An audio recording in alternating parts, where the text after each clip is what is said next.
Hey gang, Matt here from Resourced Rails. We're showcasing another pretty special model this week that's going to hit our website on Friday of this week, just as all of our other brass models do. This is a really interesting vintage brass model. It represents a piece of brass model train history. On the photography table today here is a Milwaukee Road S2 484 Northern.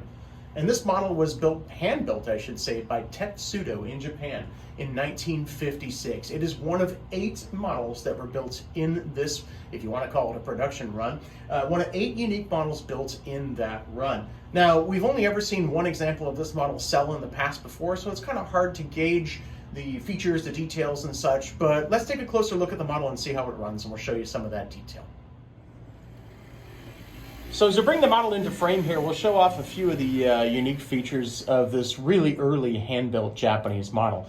For starters, you're going to notice that the brass wheel castings and wheel centers are left unplated. This is a very common feature of earlier brass models, hand-built models that were never really designed for mass production. So you'll see that the pilot wheels and the driver tires themselves are left unplated. That gives you a very good indication of the era in which the model was created. Pay attention to the detail up on the boiler as well here. You'll see the model has boiler banding and all the other features you'd expect. However, a lot of those details are turned. They're not castings. There are many castings on this model, but there are many turn details as well. Specifically, you'll notice it in the air tank here, the power reverse on the side of the locomotive of the engineer here.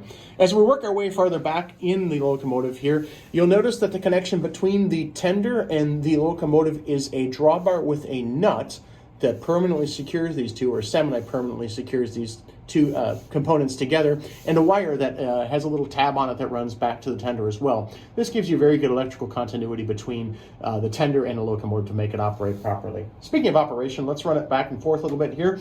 You'll hear some of the hallmark characteristics of 1950s Japanese build quality here.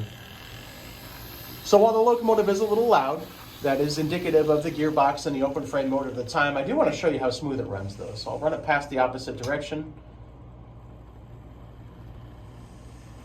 at a relatively slow speed. And you'll see that the locomotive is very smooth through all speed ranges here as well.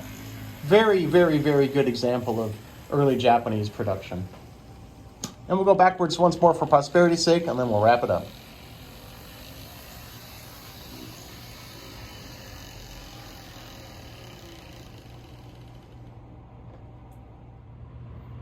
So we've got Dave here, David Zeman Photography, the legendary David Zeman here himself in one piece here. And Dave, you're the one who took the photographs of this locomotive that are going to hit our website. What struck you as an interesting component of this website, or what stood out to you most about this locomotive when you photographed it? It's pretty neat in that, learning that it's from the 50s, there's some really solid build quality, and seeing it run is really impressive. It's incredibly smooth for a model of its time, and neat to see the early models and then see how modeling progressed. How about the weight? I noticed when I was picking it up, it's got a good amount of heft to it too. Yeah. It's pretty heavy, probably pull a good amount of train. Absolutely. So we're going to take one more look at the locomotive here as we cut away, and you'll see this locomotive hit our website, resourcedrails.com, this coming Friday. And thanks to Dave and David Zeman Photography. Go check out his Facebook page, his Flickr page, David Zeman, at David Zeman Photography on Facebook there. Thanks, guys. Have a great week. See you soon.